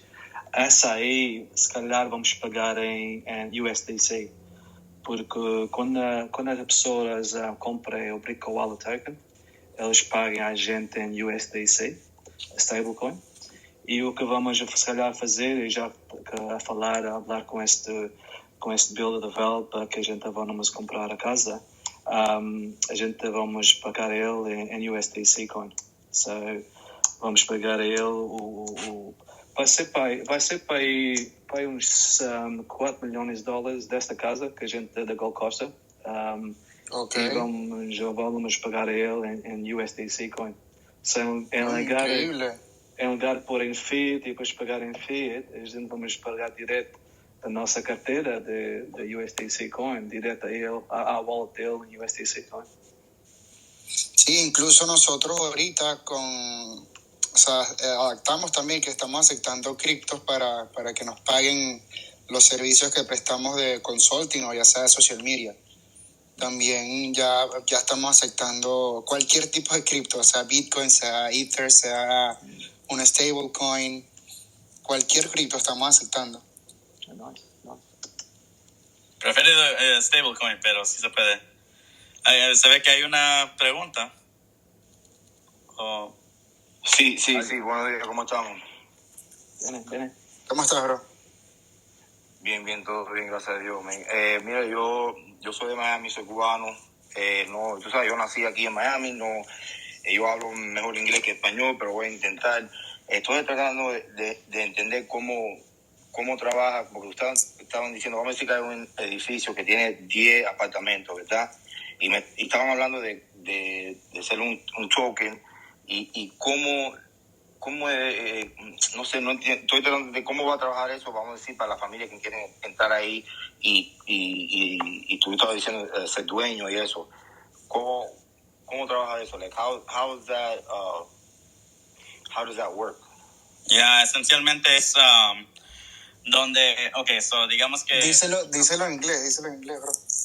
In English, yeah, sure. Yeah, so essentially the way it would work is, the way I'm envisioning it working would be, and I'm sure there's a lot more nuances to this, but in simple terms, I think the way it would work is you would tokenize each individual apartment, or you could tokenize the whole apartment building itself, right? And so if you tokenize the whole apartment building itself, rent would still be paid to the landlord. But I think what's useful is that, with the traditional rent to pay or rent to own model, essentially you pay your rent, but part of that rent is being used to pay off that mortgage, right? And so essentially later on, as the more you pay, the more mortgage or equity, and you get to you get to retrieve from that, and eventually you get to 100% equity, and all of a sudden the apartment is yours. The alternative is also that, let's say you still pay in dollars and whatnot, but you get compensated for paying on time, or you get compensated for taking care of the house. Maybe there's less, you don't have to really call anyone to fix anything. You're compensated in terms of tokens. And so now those tokens do represent equity. And so the landlord is more likely to be nice to you or give you favorable terms or whatnot because you are a token holder and you're compensated to take care of the property. So it's less of a hassle for them. And eventually, if you have enough tokens that is rent to own and you have a certain equity, then you potentially could be a part owner of that and share in the revenue. Or alternatively, I could also see it where let's take one use case, for example. You have a family of two, a couple that has an apartment in a building, and they have enough tokens. They say the tokens are worth about 60% of the equity of that apartment. But let's say they have a kid, right? And maybe now they need a second room. Maybe instead of one bed, one bath, now they need a 2-bed. Well, they could potentially turn in those tokens to the landlord and just simply transfer them over to equity in the second apartment. So obviously maybe 60% in a 1-bedroom is not equal to 60% in a 2-bedroom, but maybe it's worth 40% of the 2-bedroom. So now you're not starting from zero again. You're essentially just converting your equity from one apartment to another apartment. And you get to keep some of that while still having ease of use, right? So now you're not signing too many papers, right? It's not a hassle. Like I said, there's a lot more nuances to this, but in basic terms, that's kind of the way I envision it going. Okay, so you're saying, but this would have to be something, or tiene que ser algo que, tú sabes, el landlord would want to do, like to rent to own or something like that. That's how you're enabled to token it, because the landlord would have to want to do that, or like you're decentralizing the property, right? Yeah, the landlord would have to essentially sign off on it and go through the process of tokenizing the apartment itself. And then based on those terms, then they would let people know, like, hey, by the way, my apartment has this feature of that it's tokenized. Would you like to participate in this? Okay, I got you. Yeah, it has to be something like that. Actually, it's funny. Down there is Denise, Mortgage Queen. She's actually my mom. Funny to see her in the space. I guess she must have looked on Twitter and saw me in here. She's been in real estate mortgages she's been in real estate mortgages for a long time, let's just say. And man, I'm sure she has some questions, but I guess I'm wondering about mortgaging, like, you know, your property. I know there was a property that sold in Tampa here, and on the blockchain. If I'm okay, right? So, how would that work in terms of mortgaging a property on the blockchain? Is that something that I mean, I don't know. Do you have any information on or anything like that? Yeah. So, you know, there's nuances to that. Well, you know, as well, you know, we can start with the Tampa property. Essentially, the way it was structured is that the property was under an NFT, right? It's sold as an NFT, and so the NFT represents equity in one unique asset. In this case, it's this home, right? This condo. And essentially, when you transfer the NFT from one person to another, all of a sudden, the second person is now the rightful owner of the condo. In this case, with mortgages, you can tokenize a mortgage-backed security, for example, or you could potentially tokenize a mortgage, essentially where you all share kind of like the responsibilities of it. But that's something that Security Token Advisors kind of takes care of, where we kind of figure out how we want to structure it, what the terms may be, how we market it, and then for those interested, they're more than welcome to hop in. But essentially, you know, the way most real estate works, the most adopted way with real estate in terms of tokenizing is essentially you don't tokenize the deed to a house. You can't fractionalize that. What you do is essentially create a special purpose vehicle or an SPV. The SPV will be a full owner of the deed, and then you tokenize the deed. You tokenize the SPV. And so the token holders essentially represent equity and the SPV, but because the sole purpose of the SPV is to own the house or the condo, therefore they're, by translation, owners of that property.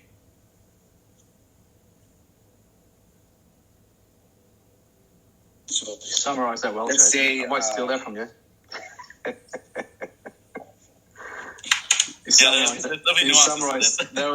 You summarized that really well. That piece there was, I might steal that piece from you. Go for it. I'm here to spread the wealth. Absolutely. So let's say maybe back 2017, let's say that we were able to tokenize a house, and then, you know, you can get the tokens, and let's say you break it into 1,000 different pieces. You have 1,000 different people investing into that property, and now let's say like in Miami, it would be, I mean, a huge come up bottom line, because the token would be worth a lot more, right? Right. Yep, the token would be directly linked to the value of the asset. So if the asset was once worth, say, $100,000, and, you know, a few years later it's worth $500,000, well, then the tokens themselves would have theoretically risen by 5 times as well. Granted, now because they're securities and they're trading back and forth, it's possible that they're trading at a premium or a discount based on, you know, simple supply and demand and what the order book looks like, or the technical analysis on it. But theoretically, in general, it should be mostly tied or very close to the actual value of that asset. So yes, it would have grown. Probably to give an example, Dynamite. So our BRIK koala property here in Brisbane, Australia, So at the moment, that's $2.6 million US total cost. So people can buy a token for $80 each. We see this property going from $2.6 million cost to 10 years' time to be at around $9.1 million cost. So the token value always is tied around to the actual property value. With ours, we've got a crypto portfolio in there, but just looking at the property value alone, the property token itself, value will follow the property value. So we're saying it's going to be 3.5 times the value that it is now, this property. And that's the way we see it to be in 10 years' time. In a very conservative value, as we've been saying. Yeah. Okay, I got you. Funny enough, now my brother's in here down there with Home Team Dynamite. The whole family's joining you. The whole family's joining man. you. All right. I didn't even retweet the room or nothing like that. I was just like, I really was in here. I'm trying to really learn about the real estate. Like I said, our family's been in real estate. My mom's been a processor, a mortgage broker, a real estate broker as well. Look, she came up to speak. She Underwriter. doesn't know much about underwrite the whole shebang. But I've got bad she news. doesn't know. Go on. Please go on. No, I was just going to say that she doesn't. I told her, hey, come up to speak because she doesn't know anything about crypto. She knows that I've been into it recently in NFT. So, I'm trying to, onboard her. Exactly. Exactly. So basically, Frankie, I don't mean to cut you off. What I wanted to say was, first of all, say hello to everyone. Thank you for the introduction. Basically, what I wanted to ask was, what Frankie is saying is true. I have no idea really how the NFT and all this stuff works. What my question would be is, since what I do is mortgages and I've done it all my life, right? Let's say somebody wants to buy a property, and does it exist, the vehicle of a mortgage, to finance the purchase of that property? Hello, yeah. Denise. How are you? Can I just say something, Denise? Yes, of course. Hi, how are you? Mortgages, good. Mortgage broking is in trouble. Mortgage what? Mortgage broking, debt funding from banks is in trouble. It hasn't been the first time. It's not the first time. You realize that, right? I know. Like this. There's always the thing is, with borrowing money from banks, obviously banks have to move in a direction in going forward to be able to keep up in terms of what's happening on the blockchain, DeFi, and so forth. But that's just more tongue in cheek what I just said to you. But probably Jason, you want to answer that question? Sure. Yeah. No, we've definitely seen. Mortgages can definitely be tokenized and whatnot. Again, it's more about how it's structured. But there's actually someone on our team, our head of research, Peter Gaffney, writes a weekly article on. It's called Tokenize This. And funny enough, he actually did have a Tokenize This mortgage-backed securities. If you want to look it up, I would just literally just search up tokenized mortgage-backed securities, Tokenize This, and it'll pop up. And I think that'll have a better, reading for you to, explanation and whatnot. And it kind of does reference back in 2008, right? A little bit on why the blockchain can help with that. But essentially what the value adds are really just public transparency to the underlying assets within a mortgage-backed security. And you have ratings. And you have ratings as well, right? That are verified through the blockchain, such as Morningstar, Clear Rating, Crypto Asset Rating, which are some of the firms that we've talked to and kind of, are involved in this space. So, but yeah, you can really tokenize any asset at all, whether it's mortgage-backed security, it could be a fund, a venture capital, LP rights, anything really. And so, if you just Google that, I think that reading will be a little more beneficial. Okay, I'll definitely do that, and then I'll come back and ask more questions. How's Fantastic. That? How's your Spanish, Denise? How's your Spanish? My Spanish is excellent. I'm a bilingual person. Nice. We love that. Yes. It's very useful. Especially in South Florida. Oh, 100%. Yeah.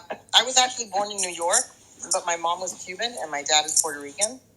Okay. So, and my parents both speak English, and because my mom came as a young girl, and of course my dad also from Puerto Rico. So they met in New York, and they went to school there and things of that nature. So that's how I ended up being born there, and I actually learned English before Spanish. Okay. Nice. No, same here, actually. So I got Luis correcting me left and right on my Spanish because I'm like, I need help here. I can imagine. Well, I have to tell you that Miami has absolutely, hands down, perfected my Spanish. Yeah, it's benefited mine as well. A lot of Uber driving, or a lot of conversations in Spanish with the Uber drivers. I can imagine.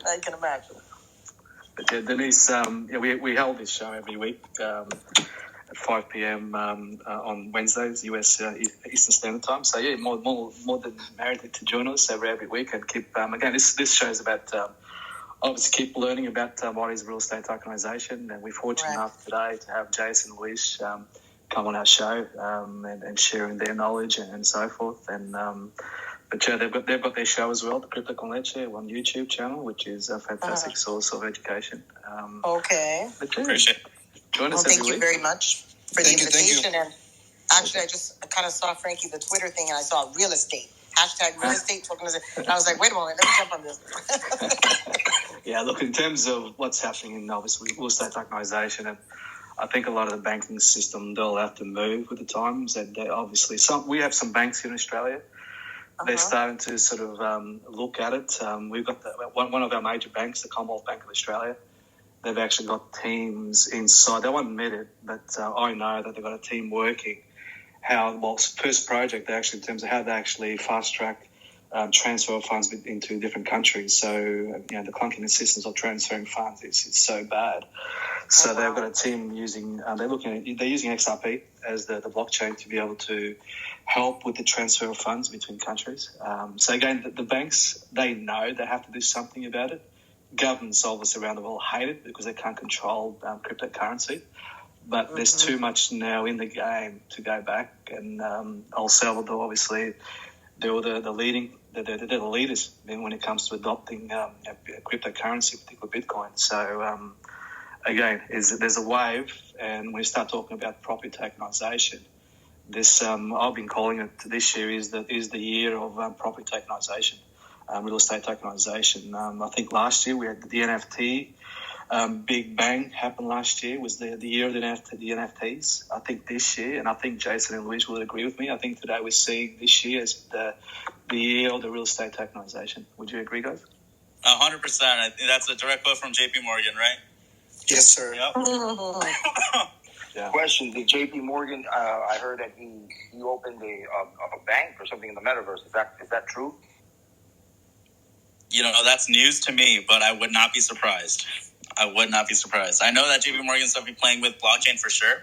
I believe that they are starting offering tokenized assets for their wealth management arm to play around with a little bit, or at least for their investment banking. So we do definitely see all the banks coming on. Bank of America as well. They're playing with Paxos to kind of transfer money between them and whatnot. So that's also fun. And Goldman Sachs, I believe, is involved as well. Goldman Sachs actually just bought one of our tokenized reports. So we definitely see the adoption coming from the industry players. We love that.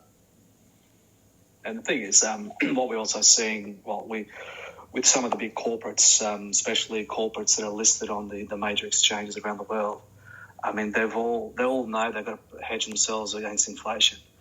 And they're all, some will want to admit it until obviously the financials come out and actually see on the balance sheet they've got Bitcoin, they've got cryptos. But again, it's the only time we're going to find out is when those financials come out. But again, they're all doing it. They're all putting, cryptocurrencies on their balance sheet because that's the only way they're going to hedge against inflation. I know some of here in Australia doing it, and very, very minority. And I think probably the ones in the US, Jason, and no doubt that you're seeing that probably more as to you being closer to the action there.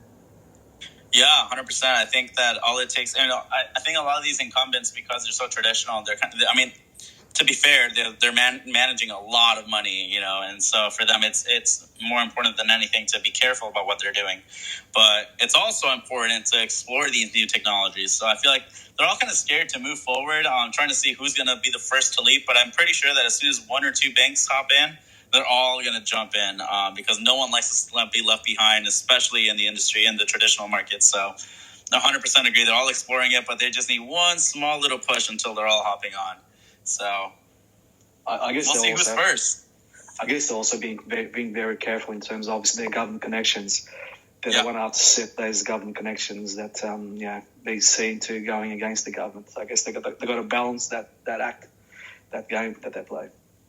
100%. Yeah, regulation is definitely very important to follow, but there are some gray areas that, they're there for a reason, I guess. But, the fun part about the red government, at least here in the U.S., is that they're creating those regulatory sandboxes, right, where you're able to play around with the blockchain a little bit without the SEC coming at your door.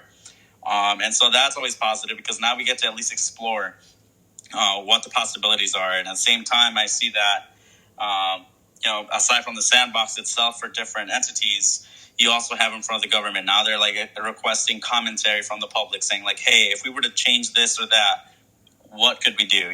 How would we do it? Give us some input. Funny enough, there's a regulation here, exemption that we follow for crowdfunding to happen where you can raise money from retail investors. And, that came out of the Jobs Act back in 2012. And it's called regulation crowdfunding. And back then, the stipulation was that you're allowed to raise from retail. The only caveat is they can only raise $1.07 million at a year, per year. And so recently, it got raised to $5 million. Because of the commentary that happened. So we see a positive that the regulators are at least exploring it and whatnot. And Herwig, one of the CEOs here at Security Token Advisors, he's actually directly cited by the SEC as to why they raised it to 1.07 or from 1.07 to 5 million. So we're very proud of that, and we're also very happy to see the regulators being a little more flexible in terms of that and the sandboxes themselves. We see that Wyoming is a very crypto-friendly state. I think they now consider DAOs. They're able to consider them LLC entities, so that helps a lot with adoption and the legality of it. So there's more to come for sure. Yeah, definitely. I mean, it's one of those things that it's great news to hear that because obviously you've got different parts of the world in terms of there are different positions on the timeline as to the adoption and creating the laws to be able to do what we do. I mean, in Australia here, given my CPA and legal background, I was able to go through in terms of making sure we met all the legislation as far as here is concerned. To tokenize real estate. But I know when I talk to some of my colleagues around the world who are tokenizing real estate, like in Dubai, for example, that's really hard at the moment because they're not saying yes or no, and they sort of can't really pull the trigger because they know that if they do, the consequences are really bad for them. So they're just sort of in this waiting game to trying to get clarity from. So there was one in Dubai. There's one of our colleagues in Dubai. They can't really move forward until they get clarity because of the issues. If they did move forward, they could pretty much lose everything in terms of what they're trying to achieve. Again, different. And then you go Scandinavia in terms of Denmark and Estonia. They're far more advanced than all of us put together in terms of how they're seeing blockchain and obviously the laws and what you can do. And again, when someone said to me 12 months ago, Estonia. And I thought Estonia, and then somebody actually explained to me they're so advanced. And one of my colleagues actually, they seek legal advice from an Estonian law firm to get their guidance on in terms of whether something was a security or not, because they're so much more advanced in what's happening. Yeah, no, there's definitely countries out there that are a lot more crypto-friendly and more advanced in the regulations than the U.S. for sure, and many other countries. So definitely happy to see them flourishing in this space, and we can only take them as models, right? As an example to follow. So definitely happy about the ones that are more loose, and for the ones that are not, I mean, I really hope that they do see what they're missing out on, so they can move a little faster. 100%, and I guess this is why we've been. DigiShares, they're based in Denmark with Klaus, the CEO. They're so much more advanced in terms of their thinking and making sure they know what's coming and being very much at the forefront in terms of when it comes to advising, creating the platforms on the blockchain. So they've done ours and they maintain ours. Actually, out of interest, Jason, so Klaus and I have made a pact. We will be joining you next year at the Bitcoin conference in Miami. Oh, fantastic. So I said to him, amazing. We've made a commitment to each other. We're going to be there. I love that. You guys had too much fun. I saw some of the activities, obviously some of the things you guys hosted around the Bitcoin conference. And I said to Klaus, they're having too much fun with us. Yeah, as the new crypto capital of the world, we have to live up to the party scene down here while still incorporating the crypto, right? So, no, definitely come down. We would love to, meet up, and Yes. as you know, we're based out of Miami, so happy to have you anytime. I gotta get the photo in front of the crypto bull. So right. That's been moved permanently to a certain spot, or because always was at the front of the conference.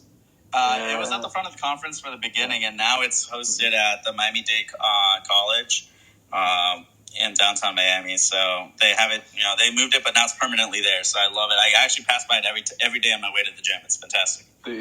Nice. I actually took a front 10 years ago. I was in New York. Took a photo in front of the New York Bull.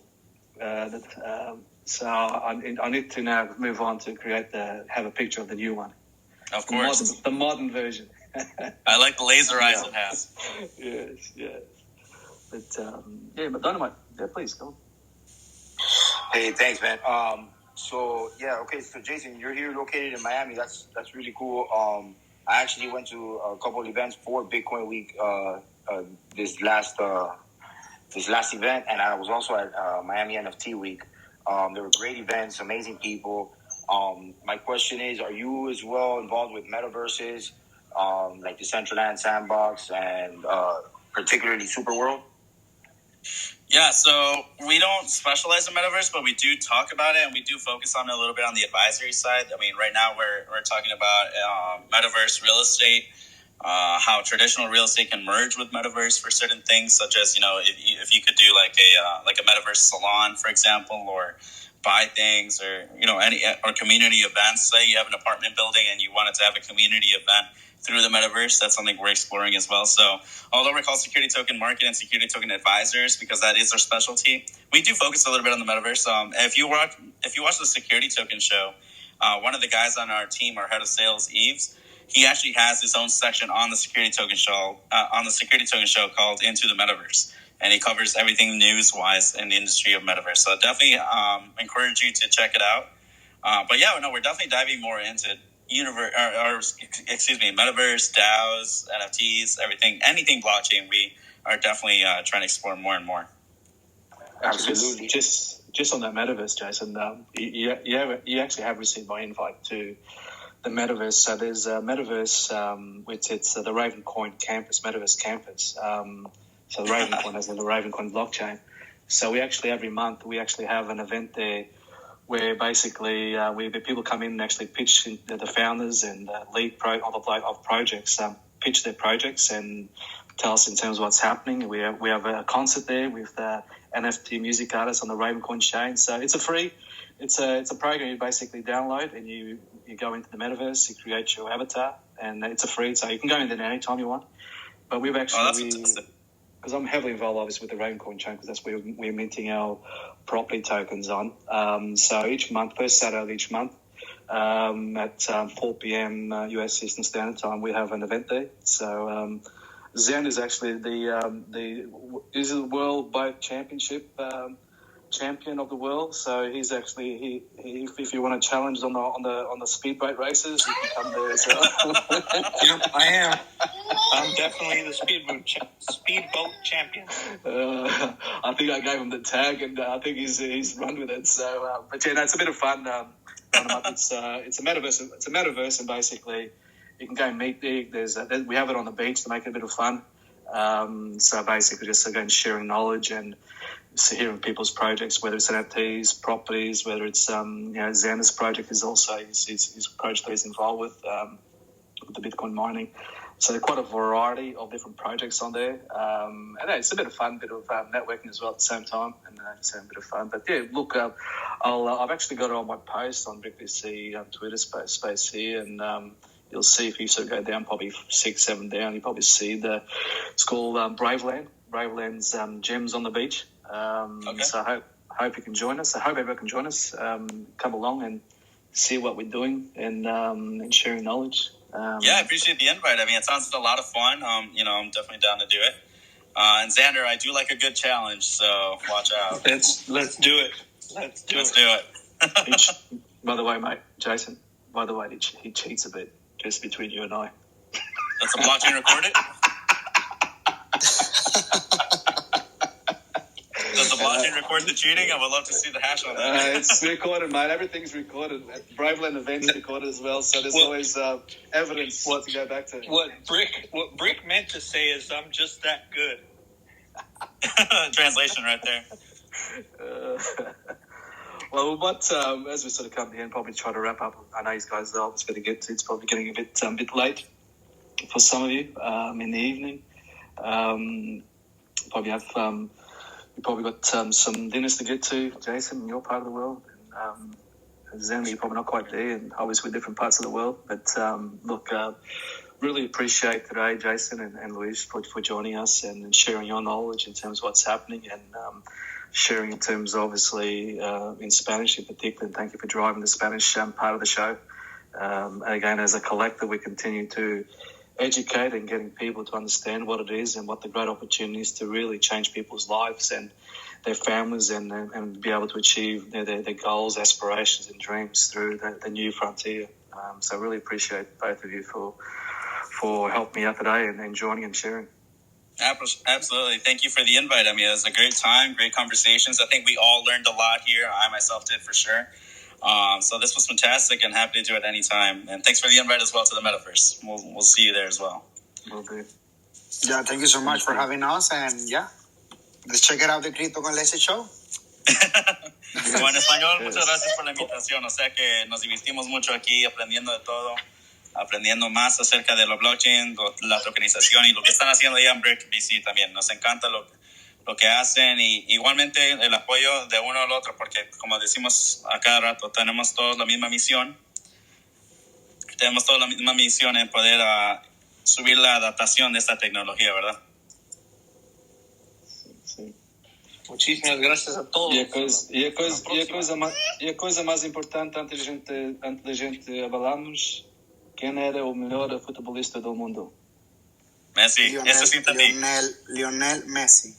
Está ainda 60-40 Messi e 60-40 do Paulo. E depois põe o resultado depois. Quando termina o poll? Dices que mañana? Amanhã, sim. Perfecto. Muitas graças a todos. Tenham um bom dia, boa noite, depende onde estás. E vemos para a semana. Igualmente, muchas gracias. Igualmente, que tengan bonita noche. Chao. Una pregunta un momentico, antes que nos vamos. I wanted to check out the space that you were talking about, BRIK BC, in the Raven. I would appreciate that. And Jason, another thing as well, my mom, she deals with a lot of foreign nationals, and I know that, you know what I'm saying, I don't know if it's okay, I'm going to message you. I went ahead and followed you so I can see maybe we can set up a call or whatnot, and maybe you guys can figure something out, you know? Yeah, happy to talk through it. Absolutely. Always happy for a call. Send me a DM and we'll schedule it. Absolutely. Thank you guys for everything. Actually, Mrs. Dynamite came in too. I guess we're rolling back. But thank you guys. It was a great space, and I look forward to the next one. Appreciate you. Mike. Thank you, Denise. For sure. Thank you, guys. Anytime. Bye now.